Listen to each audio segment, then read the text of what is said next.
online loan app na they offer 10,000 pesos. At alam nyo ba mga kautang na napasama sa recommended IDs nila itong si Teen ID. At alam nyo mga kautang, yung Teen ID talaga yung ginamit ko sa pag-apply dito. So kung gusto nyo malaman mga kautang kung na-approve ako sa utangan na ito kasi nga bago ito sa Google Play Store, alamin natin sa video na ito kung talaga bang maaasahan ang loan app na ito. Kaya mga kautang, just keep on watching!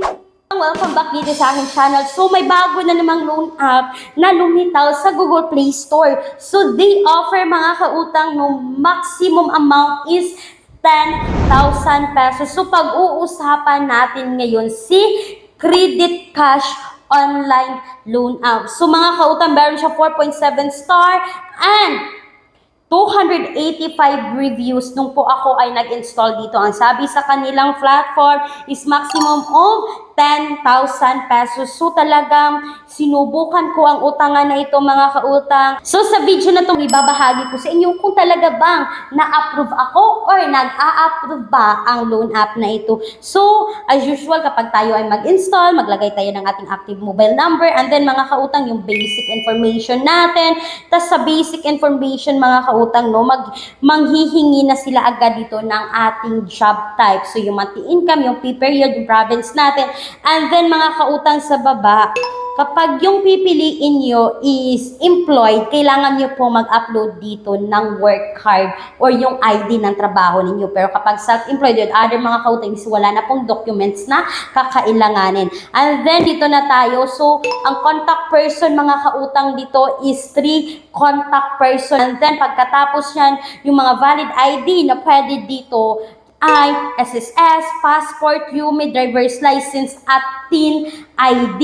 So, akalain yung mga kautang, no, napasama sa recommended ID nila itong Teen ID. So, yung mga other IDs na pwede is PRC, Postal, Voters ID, Pag-ibig, PhilHealth, at yung National ID. At talagang mga kautang, meron silang face verification. At pagkatapos ng face verification mga kautang, pagkatapos mong mag-select ng ID, face verification na at ito na yung bubungad.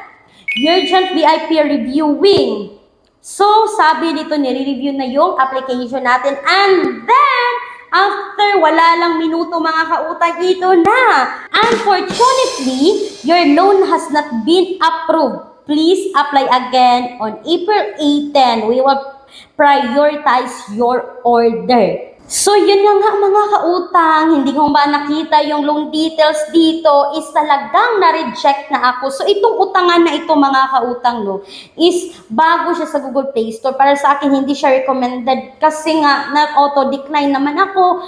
Pero mga kautang, kung kayo ay may experience dito kay Credit Cash, kung kayo ay na-approve dito, kung talaga bang nakapag-proceed kayo, kasi wala pong loan details na makikita dito mga kautang. You can comment po sa comment section kung na-approve kayo, kung magkano talaga yung offer na nakuha nyo, kasi ang sabi dito sa kanang platform is maximum of 10,000 pesos. So yun mga kautang, yung aking personal experience sa bagong utangan na Credit Cash online loan app. Para sa akin mga kautang ha, is hindi siya recommended kasi nga hindi mo makikita yung buong details ng utangan na ito. Kulang ang budget, ang mahal ng mga bilihin. No problem, may solusyon tayo. Gamit ang isang valid ID, makakautang ka na sa loob ng 10 minutes o mas mabilis pa. Mag-apply ng loan kahit anong oras, kahit gabi o kahit weekends or holiday. Maaaring i-check ang pinned comment sa video na ito, bisitahin ang link at mag-apply na. So yun lang po mga kautang, no, that's all for today's video. Huwag niyo kalimutan yung mga alternatives sa online loan app is lalagay ko sa description box or sa pinned comment section ng video na ito. And bago ko na tapusin yung video mga kautang, kung kayo employed or self-employed at gusto niyo mag-apply sa bangko is you can message me dito mga kautang para sa karagdagang impormasyon ng utangan na ito. Once again, this is Clarice, ang inyong number 1 palautang dahil utang is life. Bye-bye mga kautang. Thank you for watching.